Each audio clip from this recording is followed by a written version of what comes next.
Beautiful. Okay. So, welcome.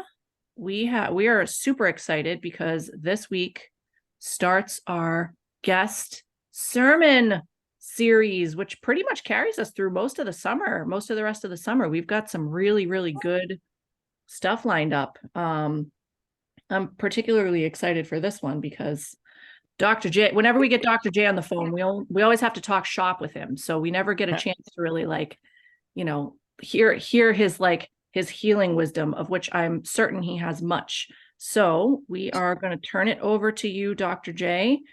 Go right ahead and we will be listening. All right. Well, thank you. It's an honor to be the first guest speaker. I had no idea I was the first guest speaker, but I'm happy to be him. And as you said, Jess, like we have been working together for months and I love being a part of Fifth Element. I'm happy to contribute today in a different way, like around like the healing work and what I've been doing for the last 23 years. I celebrated my 23rd chiropractic birthday yesterday. So 23 years in practice. I'm a silverback now, I guess. And in the coming up with the title of this sermon today about accessing your innate healing abilities, people seeing that as a title and then might start wondering, like, why would a chiropractor be talking about innate healing abilities? Aren't they the ones that are like kind of quacks and like crackbacks? And are they really doctors or not? And there's a stigma around chiropractic, and this isn't going to be a talking about chiropractic, but I believe that my journey and becoming who I am and immersing myself in the work, like, is a good backstory to understand what we're going to be talking about today and accessing that innate ability. Because I was one of those people that knew as a kid that I wanted to be a doctor. My mom was a nurse and she worked in kind of an old school general practitioner's office where the doctors that were there saw kids and adults and grandparents. Everything's specialized now, or it's just pediatrics or geriatric care or internal medicine or whatever. But it was an environment that I just loved being in. And I was kind of sick as a kid, like earaches and tonsillitis and all this kind of stuff. But my mom, even though she was a nurse, didn't really give us a lot of medicine. She was one that, for lack of a better description, was like, just deal with it, you'll be fine, type of thing, which I appreciate. But being in that doctor's environment, or the doctor's office, I love the feeling of it. And I probably got VIP treatment because I was like Kathy's kid in there, but I wanted to do that when I grew up. And because my mom was a nurse and that was my environment, I figured, okay, then I'll become a medical doctor. And that was just where I was tracked. So I went to UCSD here in San Diego. I was pre-med. I was doing everything to like go to med school, but it was probably middle way throughout that I did an internship in the medical school with other med students and doctors. And through that experience, I realized, like, this is not for me.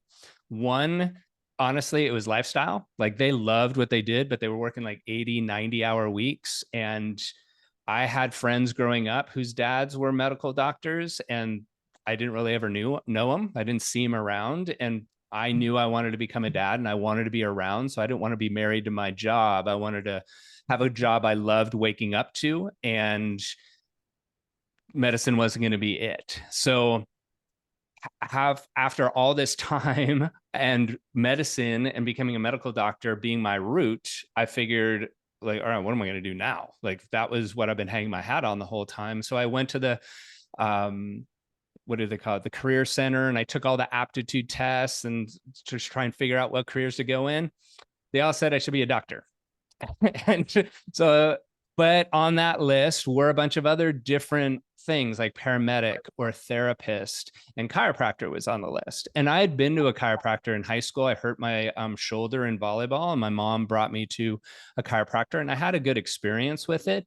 But I thought chiropractic was a sports medicine, natural sports medicine profession. And I was an athlete and I played college or volleyball in college. So I thought, all right, I could do that. I think I could be good at that. So I in my life, I'm not a person that just kind of jumps into things and figures things out. I tend to be a person that like I have to have it all laid out to take the first step.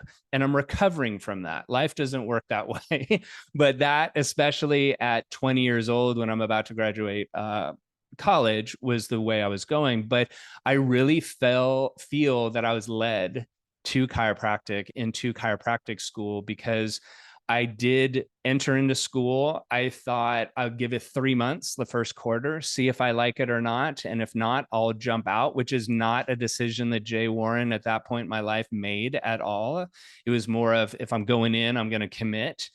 But it was within the first couple of weeks that I was sitting in, we had a chiropractic philosophy class, and it was about innate healing. It was about all this innate wisdom that I had in my heart wanted to do and was interested in. I just thought it was kind of like a side hobby. There was a story. I was living up in Berkeley during undergrad, and I went into a bookstore because I was getting ready, or I wanted to buy some books to kind of get ready for what I'm going to, my career. And instead of coming out with the Merck manual or Gray's Anatomy and medical books, I came out with Louise Hay's You Can Heal Your Life, Barbara Ann Brennan's Hands of Light, which is all about like aura healing and like sensing those things. And then this new doctor on the thing, Dr. Deepak Chopra, who I saw on Oprah way back at the time. It came, what was this? Ageless Body, Timeless Mind. And he was talking about innate healing abilities. He was talking about the innate intelligence of the body. And it's that wisdom that heals and animates us.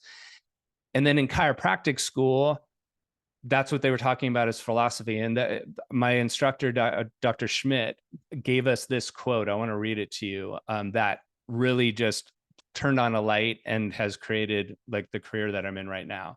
So this is a quote from B.J. Palmer. B.J. Palmer he's called the developer of chiropractic. His dad, D.D. Palmer, back in 1895, was the discoverer of chiropractic, but then his son, B.J., kind of took over the profession and it developed it into what it is today. But he has this quote that I want to read. It says, "I'm a chiropractor working with the sciences of the universe by turning on life through the art of the adjustment. I do not prescribe, treat, or diagnose conditions. I use only my hands. I work with that mysterious something which created my body from two cells. At a time prescribed eons ago, I was set into this body to experience. That cosmic power which created me, which also moves the seas, rotates the earth, directs the heavens, gives life, takes it away, is everything. And that power which set the universe in motion and created me did not abandon me when I became free of the security of my earthly mother's womb. It's still with me and protects me and moves all forms towards their final predestined goal. It's not mine to educatedly ask why or where, but to innately live and live to help my fellow creatures. And with this chiropractic adjustment, I use all the powers and energies moving this universe to allow my fellow creatures the chance to live free of dis-ease. I wish nothing in return, only the chance to give. I give with the only thing I have, love. And I love all by removing that which interferes with 100% life. I do not look to others for direction. I look within. I'm a perfect expression of God living 24 hours each day for others. I am a principled chiropractor." And that was again by BJ. And that every time I read that, I get goosebumps. It is something when I first started my practice and I was first in biz and trying to like get this thing off the ground and teach people, I read that to myself every morning before I started my hours to kind of set the tone of what it was. And there's one aspect in that quote is the allowing all creatures to live free of dis-ease. And the paradigm that we in the United States, if we're all in the United States, is in that medical model is a disease model. It's not a health model. dis-ease, he uses it dis-ease, is different than disease. Disease is a pathological process in our body. We can name it. Medicine wants to treat it and make those symptoms go away. And if you're not exhibiting any symptoms, then you're healthy, which we all know is not true, because we have people dropping and having horrible diagnosis where I felt great, but I went into the doc and I've got cancer, or I've got something going on in my body that wasn't exhibiting itself. But the whole idea of dis-ease is because the natural state of the body is ease. The natural state of the body is health. It's just there's things that get in the way of that expression of health. That is the work that I do as a chiropractor. As a chiropractor, yes, I can help with lower back pain and all those kind of pain model type of stuff. But really the way that that shows up and that works is because if there's interference in the nervous system controls every single function of your body. That's a conduit for universal energies coming down into this physical form and expressing through our genes, through our nervous system. That if there's blockages to that, in chiropractic, we call it a subluxation, then the body can't express health, and the body starts operating more in a state of dis-ease. And if dis-ease is left long enough in the body, disease can show up. And so as a chiropractor, what I'm doing is just trying to remove the stress that's in the system, and then letting that flow restore to the body. So I don't heal anything. The body heals itself. Spirit heals itself. So I'm part of the equation as a chiropractor. I used to struggle with well, if I'm not really healing anything, what am I doing and what am I charging money for and the like. But it's that healing and that process can't happen if I'm not part of that equation. And so I took responsibility for that, and that I can remove that interference. But going into more of the clinical aspects of things, and then we'll get back into our own innate healing abilities, is yes, we have all of that innate intelligence within our body. Again, BJ talked about it created my body from 2 cells, and that I see every day in my practice. I'm a chiropractor that specializes in prenatal care, so my whole day is pregnancy and postpartum, and I work with infants and babies as well. And so when women are coming in and they're stressed about, can I do the birth? Can I actually do this? Is everything okay with the baby? What am I going to do with the baby once the baby comes in? I've got all these doctors taking care of me, but now I'm going home with this infant and I don't know what I'm doing. And if any of you are parents, you know exactly what that feels like. But I bring it back to that concept of your baby growing within your womb, started with 1 sperm and 1 egg. It came together at conception and is developing into this ultimately a 1 trillion-celled baby that's going to be born into the world. And I joke with them, you're not directing that. You're creating the baby in your life, but you're not putting the ears in the right place, and it's not up to you on Tuesday to connect the heart to all the vessels of the body. And it's not up to you to direct the brain development. And thank God, right? Because we still got to go to work because maternity leave doesn't start until 36 weeks, right? But it's that wisdom that created the body that heals the body. And that quote is up on my wall in my adjusting space. The power that made the body heals the body. And that's a quote from BJ Palmer as well. And so if we can, part of my job, if you will, working with the people that I do, is to remind them that their body has that innate wisdom.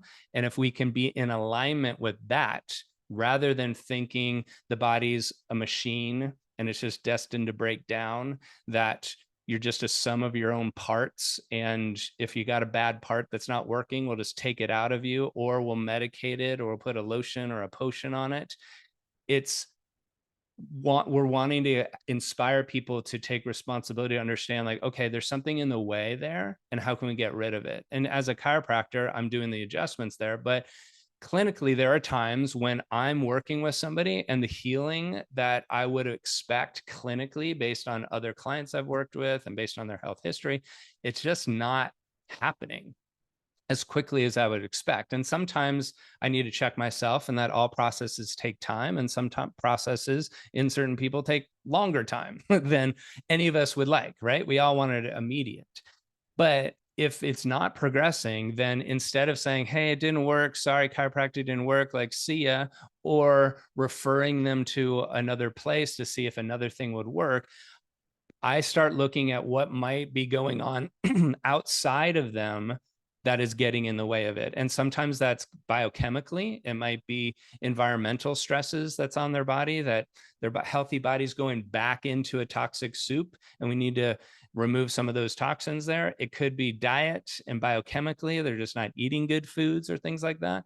It could be exercise and stretches and all those kind of mechanistic stuff. But in my experience, I find that the spiritual emotional blockages are energies that are stored and locked as patterns in the body that if we don't address those, full healing can't show up. And it's that identification of certain symptoms in our body have an emotional spiritual component of them. And so not all the clients that I work with are down with this. Not all of them can hear that the shoulder pain that they're having has to do with a lack of flexibility in their life, and where can you become more flexible in life, not just by doing range of motion exercises or rotator cuff exercises, but true flexibility and what are you holding on to in rigidity. And I'm going to go through a bunch of these different things so you have those kind of tools to look at it in a different lens. If you are in a car accident and you blow out your shoulder, yes, there's physical healing that needs to happen. But if there's these chronic issues that aren't resolving in the way that you have, and you've tried everything under the sun, like I've gone to PT, I had an MRI, I did chiropractic, I've done acupuncture, all the things, and it's not working, then I've found looking at these kind of elements or just a different way of looking at it makes a huge change if a person's open to it. So I want to go do two things. One is just anatomically, it can go through the body and like tell you what I've learned through the years and all the different studies of things, of what parts of the body coordinate to certain things, so you can have that kind of as a checklist. And then I'd like to lead us through a guided meditation where we can go into our bodies, feel like, get really grounded, feel into something that might be challenging you right now, and dialogue with it to see what messages it might be wanting to give to you. It's just you're not really listening. And that is a big thing as well, is to understand, like, why is this showing up in the body? Is it because you're eating too much or not enough of the right things? Like, sometimes that happens, but sometimes your symptoms are signals, are messages from your body that something needs to change. You either need to start doing something different or stop doing something that you've been doing. And the degree to which you don't pay attention to that symptom needs to get louder and louder and louder. So I like working with people to like start understanding the subtleties or listening to the subtleties and making those changes before the wheels fall off and there's a horrible diagnosis that comes on, or they're in a ton of pain, or they're dysfunctional enough where they have to take time off of work. And like, if we can listen to those subtler energies and those subtler messages, then you can do the shift that's calling for it and then move on and do and live healthily. So starting from kind of the ground up, going through the body, this is work that I've assimilated with a bunch of different people. One I mentioned before was Louise Hay. Louise Hay, she and a lot of her work, You Can Heal Your Life, talks about affirmations that if there's certain challenges going on, physical health challenges going on in your body, there's affirmations that you can say that counter the belief system that she believes created that physical symptom. And then there's other works. Carolyn Mace is another one I've studied a lot of. Her book, Anatomy of Spirit, is an amazing resource too. She looked at physical symptomology. She's a medical intuitive, but she, as an academic, also looked and compared the Jewish tree of life, the Christian 7 sacraments, and the 7 chakras body system in those 3 spiritual traditions coming together and how much they overlap, and the belief systems in each one of those sacraments or chakras or branches of the tree of life correlate with autoimmune disease, physical pain, anxiety, insomnia, and looking at it in that way can really knock a lot of things out of the park, because it's not a physical thing. It's a spiritual blockage coming up. And then many others that I've gone through as well. So we want to start with the feet and then moving upwards. And then once we've gone through kind of a checklist and that understanding, then we can go into the guided meditation, the guided imagery, and we'll have time for Q&A at the end if anybody has any questions. So starting with the feet obviously are foundation. They are where our body meets the earth, and it can have two different correlations. One has to do with movement, but it's movement in life, in that if you're having ankle pain, foot pain, arches, plantar fasciitis, those kind of things, it can correlate with you either moving too fast and you're not slowing down enough, you're revving too hard and pushing too hard, or it means you're stuck and life is calling you to move forward. It's just you're not doing it. You're not answering that call. And patients that I'm working with in that will say, well, my feet hurt. How can I move forward? And oftentimes you need to get moving, stretching, and the like to get that inflammation and that pain out and to strengthen and stretch that. So more often than not, foot pain in the people that I work is because they're blocked on something and they're not moving forward. The second component of it, whether it's movement with feet, also has to do with stability in a balance sense. So balance meaning all different areas of life. There's a number of different areas in the body that are correlated with that, but feet can show up for there. Knees have a lot to do with flexibility. They're an extremely flexible joint. They take on a ton of different stresses. Back when I had my sports chiropractic practice, a lot of the knee pain and runners and things like that were actually coming either from the lower back or dysfunction in their feet. So the knee is really accommodating. It's very flexible as a joint, as are the shoulders, but the flexibility in the knees, it accommodates a lot of other dysfunction to make it still be okay that you can walk down the road or run a marathon or whatever it is. So knee pain, if it's not getting knocked out with all the physical stuff, has a lot to do with what are you tolerating? What are you accommodating too much in your life? And where are you not drawing boundaries? That may be something that is allowing you to be more of a doormat and just accommodate other people's stuff when you know you need to be doing your own things. Moving up to the hips. Hips, I mean like hip sockets, like the femur head, like fitting into the socket, which is different than the lower back. Hips are about foundational security. So a lot of the pregnancy stuff and postpartum recovery, a lot of women have challenges with their hips. A lot of that is physiological because a baby's coming through there. It's growing and stressing and coming through the pelvis. But a lot of extra kind of tension can be held energetically in the hips because there is a lack of foundational support, or the feeling that there's lack of foundational support, or the foundations are changing. And a lot of first-time moms are feeling that of a big thing. There's a huge life change becoming a parent. It's going to change the dynamics between you and your spouse, you and the rest of your family, you and your job. Being called into motherhood is a huge thing, as it is for dads. So hip pain and hip achiness, soreness, that kind of chronic thing can often, if you look at what foundations are being challenged right now, or do I not have, or do I feel like I don't have, can unlock some messages for you to be able to make some changes in that realm of things, rather than doing more psoas stretches or piriformis stretches. I hope that makes sense. Lower back pain is very, very common for lots of people. Biomechanically, it's a tough area where you've got this really flexible torso and spine hitting up a very structured, solid pelvis. And so that flexibility hitting onto something that's fairly rigid makes a lot of tension, and disc problems can happen there. But yes, the lower back has to do with foundations, but more so it has one to do with finances and financial stress. People that are going through a bunch of different financial stress can produce lower back pain. And then a lot of times the way that lower back pain with finances gets resolved in an energetic emotion sense is they finally get moving and move forward and make the call or make the commitment or whatever it might be to like resolve that financial stress. But, and this is from Louise Hay's work, lower back pain can have a lot of energetic balance or blockages relative to forgiveness.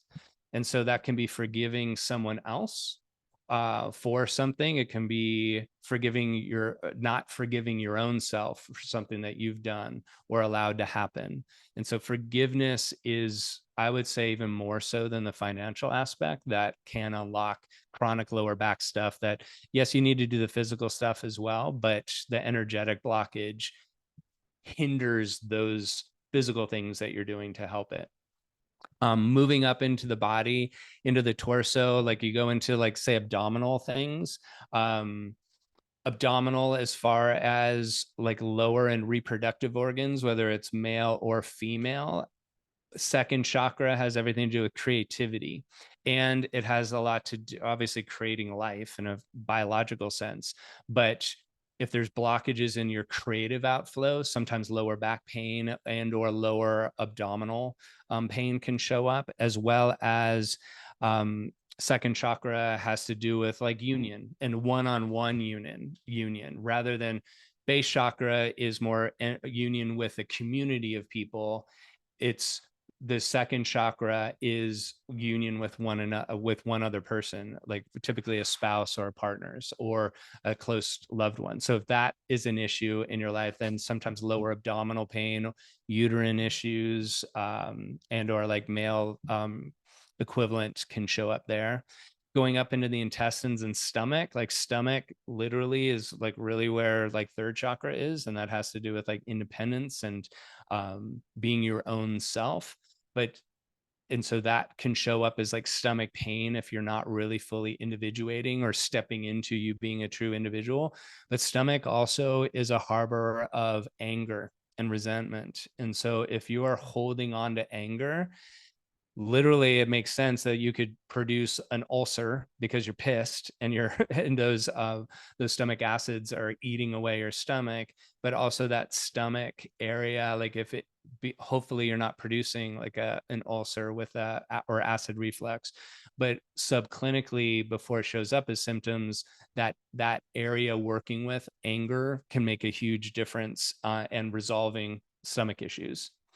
Moving up into the heart, I mean, the heart and the chest area, whether it's physical heart and you're having heart attack symptoms or heart issues, whatever that might show up as on a lab or other diagnostic criteria. Heart obviously is your seat of love.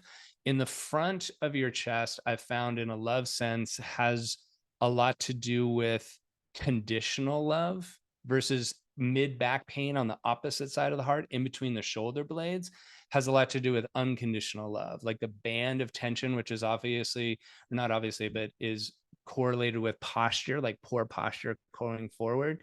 That mid spine area in the back, if you are not feeling unconditional love or from people, and that there's a lot of conditions placed on you for receiving love in the way that you want to, or you're not unconditionally loving yourself, a lot of times that mid back pain can show up there because it's a guarding and a lock.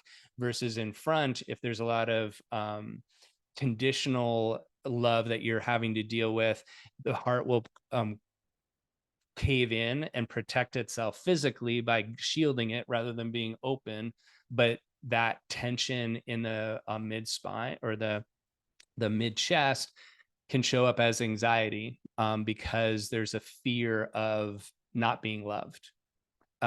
Moving up into the shoulders have a lot to do with carrying the weight of the world. You know, a lot of people having that kind of shoulder shrug up there is like, I'm putting my shoulders as earrings around my ears, or like trying to hold my head up because I'm thinking so much and trying to do so much.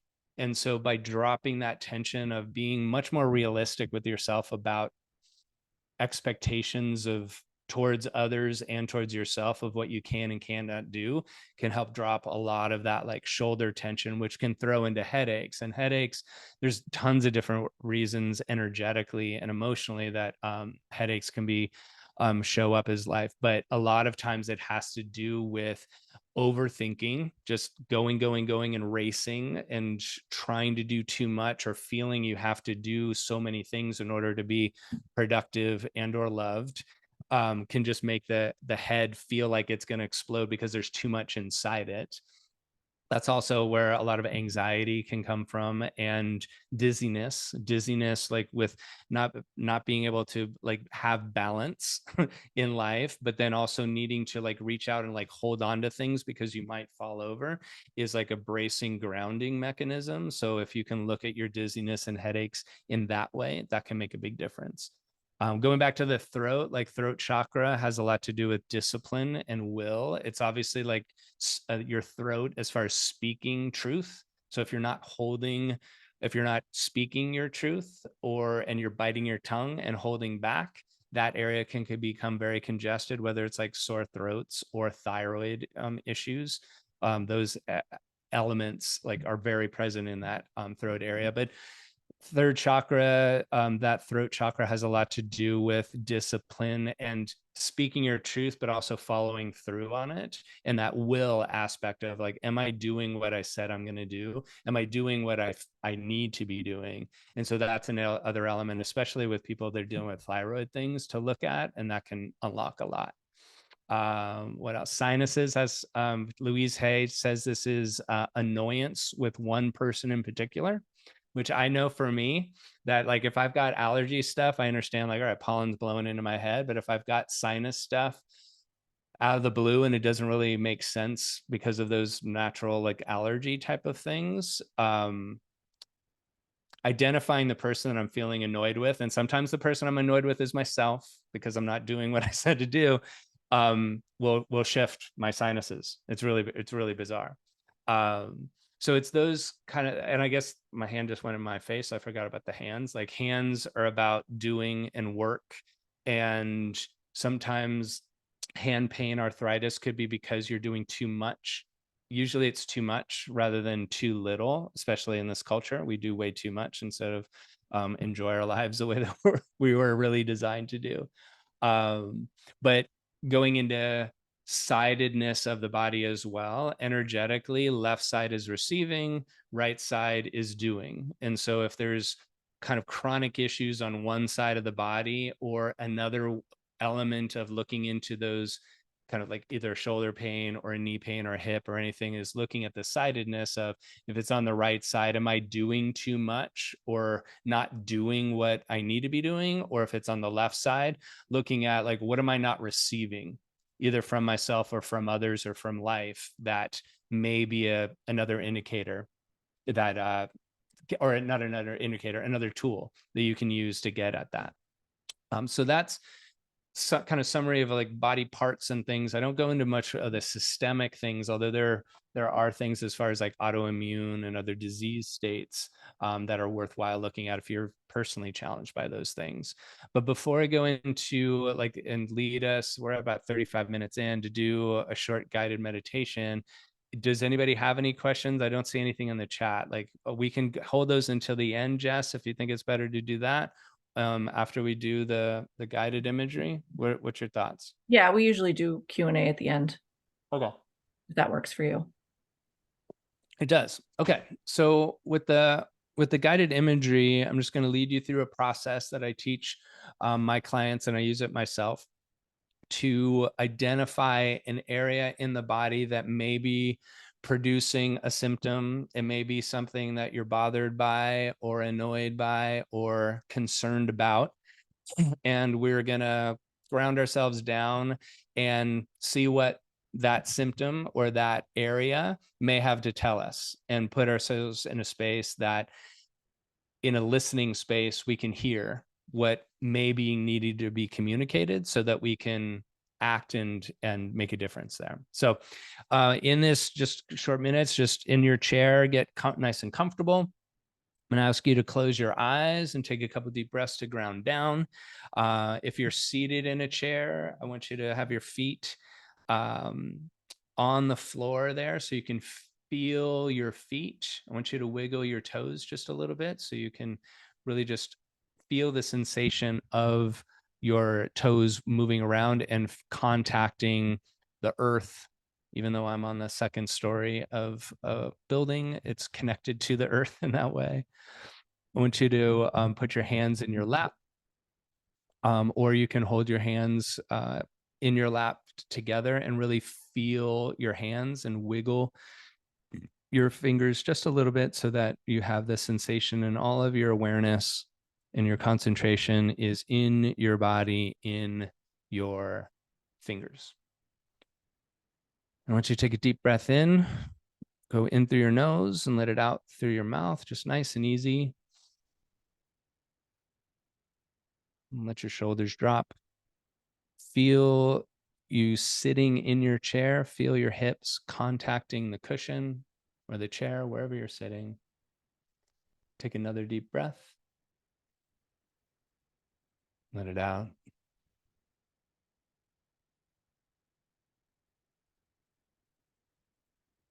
And take another deep breath before we begin. Breathe in. Just let it out. Feel really, really calm and relaxed as we start this process. So now that we're grounded down, I want you to scan your body. I'm going to lead you through all the different parts to find an area that has been concerning you. It might be something that you're actually feeling. You feel a pain, a discomfort. You might be feeling tight. It may be an area of your body that it might not giving you any sensations, but you've gotten some information about it that you are concerned about and you want to help. So starting first at your feet. Is there anything in your feet?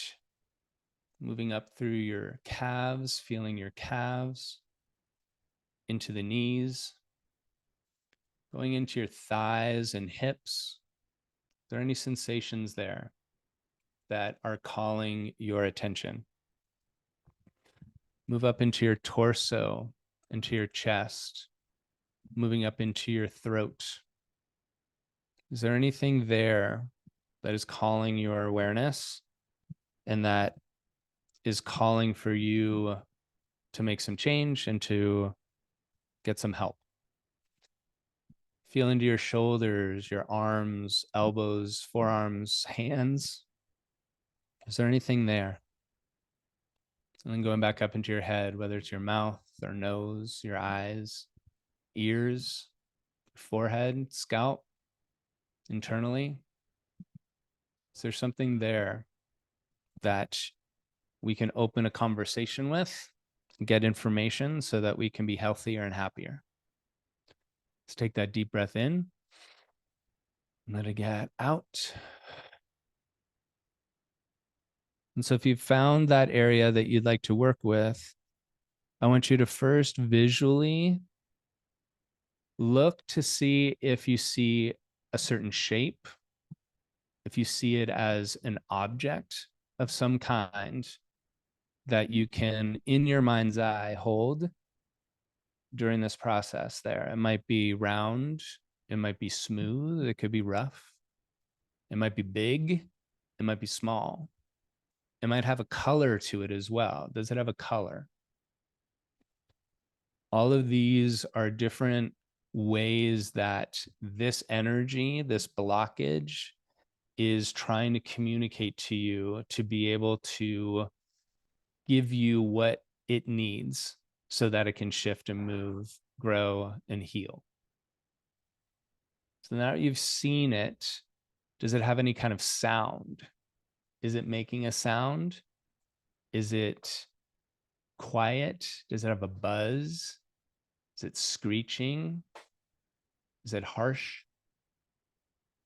All of this is ways that this energy is trying to communicate with you, or can communicate with you once we're in this space to be able to hear it. And then last, does it have any kind of texture to it? I had said before, is it smooth or rough? Is it prickly? Is it hard? Is it soft? What kind of texture does it have if you were to be able to reach out in your mind's hands and feel it? I want you to take another deep breath in and let it out. And in your mind, with that object, I want you to hold it in your hands, putting your hands out in the same way that you would receive a present from someone. Palms open, that object can be placed right in your hands and you can hold it and cradle it there. And as you're holding it and feeling it and being present with it, I want you to ask it a couple of questions. First question to ask is, what do you need from me?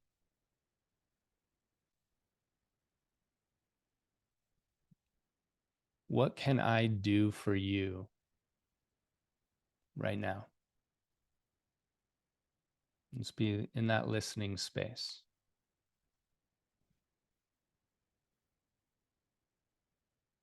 And if you've received a message of something that you can do or that it needs from you, another question you can ask is, why do you need that from me? Why do you need that from me? And you're not in a questioning it space of give me a good reason to do it and then I'll do it.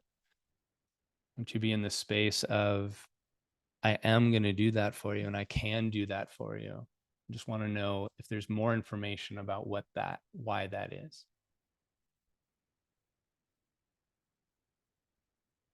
I want you to take another deep breath in and let it out.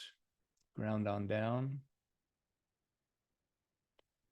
And then this question I want you to ask yourself is, now that you've gotten this information from this part of your body, you've gotten this message, are you willing to do what it told you?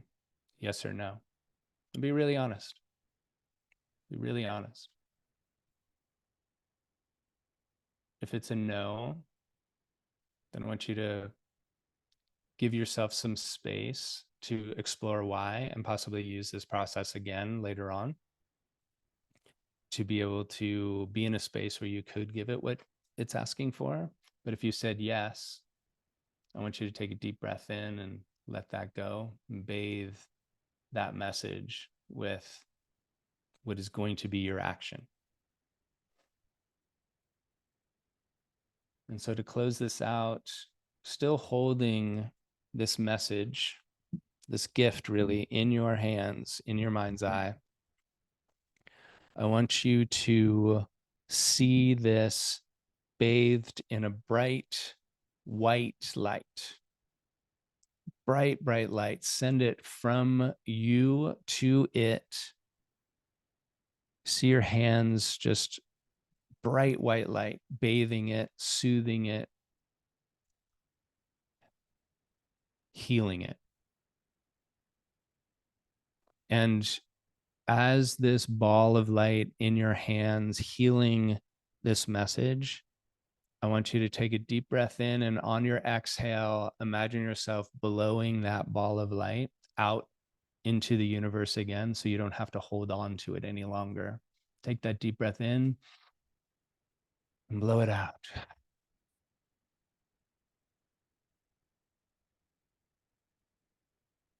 Now feel your body now. Is it different? Is it lighter? Is it more at ease?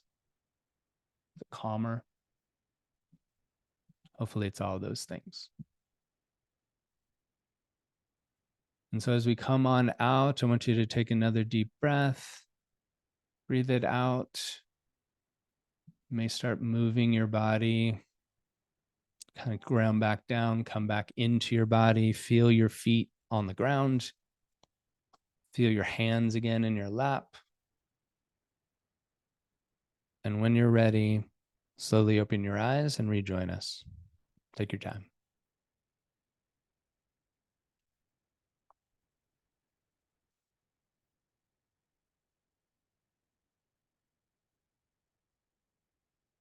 All right. So this is a process that you can do anytime. You don't have to be with someone. You can do it in this process where it's a true guided meditation, or it can be just in a quick sense, asking what is going on, what can I do for you, and in a space of service rather than making it wrong or trying to fix it or make it go away. Sometimes you need to embrace it and work with it in order for it to leave you, because I believe it's more of a message that is more so than mechanistically trying to make the pain go away or the discomfort go away. Because if you make it go away with a medicine, or you numb it out, or you cut it out of your body with the surgery or something like that, that message is going to come back in another way until you get it and receive it and make that shift energetically in your life. And that, I believe, is the root of all healing. And I really believe we can look at or regard our physical bodies not as this just a miraculous meat suit that we get to walk around and experience life through, but also a vessel for us to be able to do more and to live more and to live better and serve better, as long as everything's clear within our physical body. Because if you've ever been in pain, you know that your first priority is not service, and it's not love. It's not those higher vibrations. You're in survival mode. And so if we can get the physical body to be working better, that physical vessel will be of more service for us to do what we came here to do. And so I think this is a really great tool to be able to start the process there. And the last thing that I'll leave you with, that message that you got in this process, or if you need to work with it and get those more, it's really important for you to act on what you were given.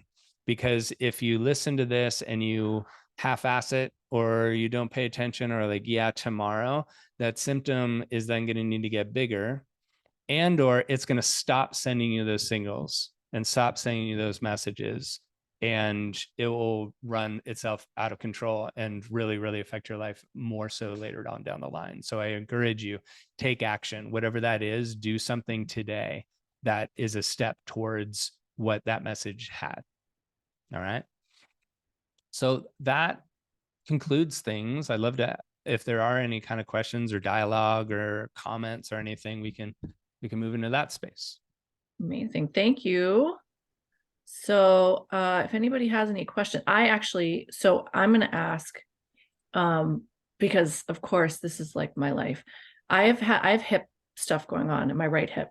And I think that it's perimenopausal stuff. That's basically what I've been reading. But it was interesting because I was very excited to hear, like, as you were going up through the body, like, get to the hips. And then you started talking, and my daughter called, like, literally as you were talking about the hips. So can you just say, I got the part where you said it was foundational support stuff. Is there anything else that you can kind of elaborate on that a little? Because I mean, like you said, I mean, I get the idea of, like, okay, if there's something physiologically going on, which for me there definitely is, but I feel like at the same time there is probably something, because when you said like lack of support, I was like, oh God, yeah, okay, I could definitely run with this. Right. Or a lack of support in that you're supporting so much that, like, your cup's not as full as it could be. Okay. Yep. Right side, you said it was right side hip? It's right side, yeah. Right. So that's doing, and that may be like not over supporting, because I don't think we can over support, but like overdo in the support. I might over support. I know I might you actually a achieve that. little well enough that could be more of an issue than, like, right, Jess, you need to engage and, like, kind of like get out there and help some people. Yeah. Right.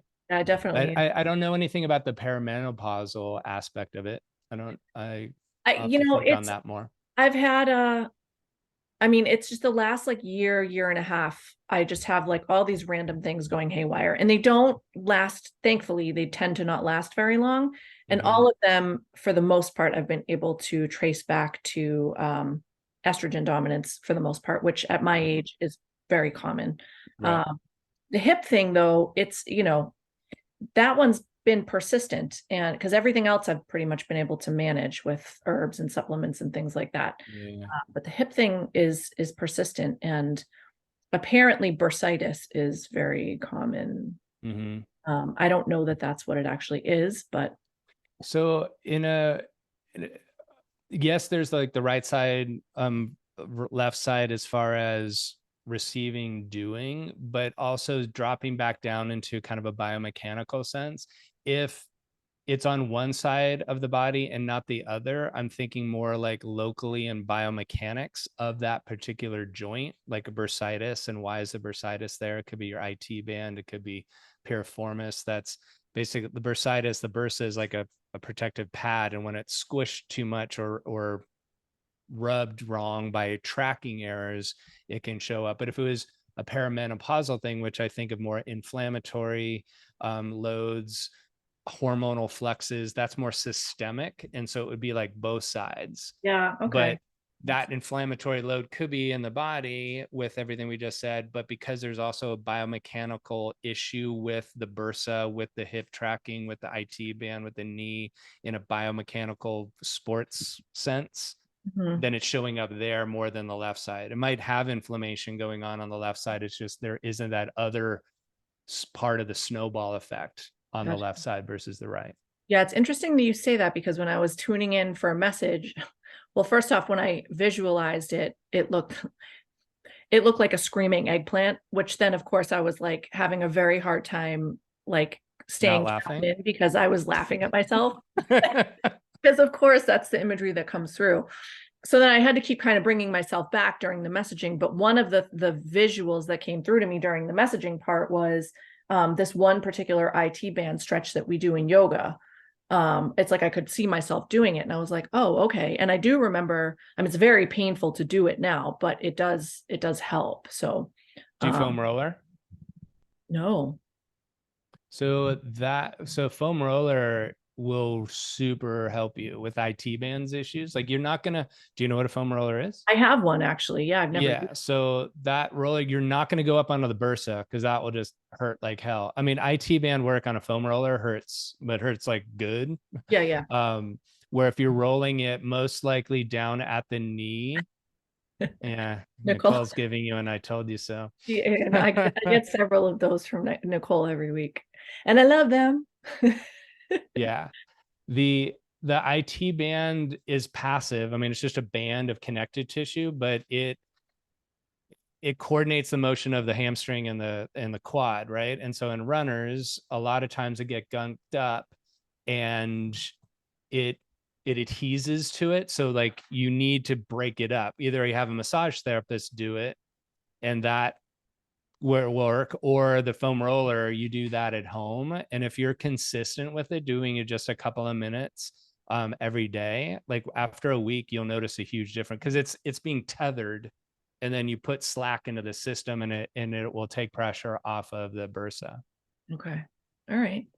Thanks. I don't want to hog the And then time. your eggplant doesn't have to scream at you anymore. It's literally a screaming eggplant. I was like, I can't with my own. Most people get like itchy balls, like red fireballs and stuff, and you got like an eggplant. That's Spirit, awesome.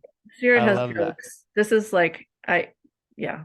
This is why I hate like doing mediumship stuff, because some of the imagery that I get sometimes I'm like, I can't say this out loud right now. Like, Right. ridiculous. Right. But it's Does a accurate. screaming eggplant mean any to you? What came to mind is Little Shop of Horrors. I know that wasn't an eggplant, but that's what I got. That's all, yeah. Feed me. All right. Well, I don't, thanks for sharing that. yeah, no, thank you. Gordon, Felicia. We don't have anything else going on in the Yeah, chat here. Oh, I'll share. I really enjoyed this. I'm glad I was able to jump on for a quick moment. I really enjoyed the visualization of, right, giving the pain spot, a shape, whether it was one of my pain spot, it was like a rock or a crystal. Other one, it was like, I don't know, like a triangle. I think that's super helpful. I'm a massage therapist. I've been one for over like a decade, so I really dig this. And it's so true. Like with dysfunctions of the body, with like frozen shoulder and all that, a lot of it is emotional, especially if you've checked the boxes of physical therapy, yoga, acupuncture. I've done this. I'm like, oh well, baby girl, it's because you're whatever the heart space is doing, or insecurities, or so this was awesome. Thank you, Warren, Jay Warren. You're so welcome. And I really, never mind the visualization with the meditation, but really giving it sound. I thought that was very powerful. Like scream, whisper, crying, like actually giving pain a voice, which a lot of people, right? We just want to muffle it. We want to stuff it or attack it, if not like to nurture, it's to honestly like go at it with violence. I was like, oh no. And that's largely the medical model, is to attack, and to make it wrong and judge, all those kind of things, which in a medical sense, like it saves lives for sure. And if you're in crisis, indeed, then an emergency room and or a surgery is completely appropriate. It's just in the more general, like chronic type of issues or systemic issues, like medicine isn't the key. And going back to the messages of things, it's instead of attacking it, if you can, I mean, I'm a parent, so I think of it like a screaming little child, not an eggplant, but like a screaming little child. Or it doesn't have to be screaming, like a child. Like what are you needing to express that you're not fully able to express? Because if you did, it's just like with your kids, like if you just tell me what you want, I'll do it. Right. But coming with that energy doesn't work, right? Because then they're like, they're on defense because I'm coming at them hard. Whereas if I'm like, just tell me what you want. What do you need? Like, I need to cuddle right now. Okay, let's do it. I thought you needed a lollipop, but no, you wanted to connect. I get it. Whatever it might be. So it's a gentler way of looking at it. And the reason why I gauge all those different senses is some people are more auditory, some people are more visual, some people are kinesthetic, and they want to feel like it. Having a feeling gives them more access to what's going on rather than just visualizing it. It just and you'll find that either with yourself or with your clients, if you lead people through that, then giving them all the different options, the one will kick in usually more just based on like how we perceive the world and learn about the world. Yeah. No, love it. And thank you again. You're welcome. It's my pleasure. All right. We are at noon. So I think unless anybody has anything else, we can wrap up. Jordan had to leave. She's got family in town, but she did put up in the chat our information over here. If anybody needs support, you can always reach us at fifthelementministry@gmail.com. Our website, fifthelementfreechurch.org. You can subscribe to our newsletter there. You can read our about info. You can donate. You can do all the things over at our website. Dr. J, this was amazing. I appreciate you. Thank you for having me and allowing me to do this. Thank you. Thank you for teaching us. And we will we'll see you all next week. We've got a great sermon, another guest sermon lined up next week. Miss Emily, she's going to be amazing too. I'm really excited for this. So, all right, everybody. Enjoy the rest of your weekend. Bye-bye. Take care. Bye-bye.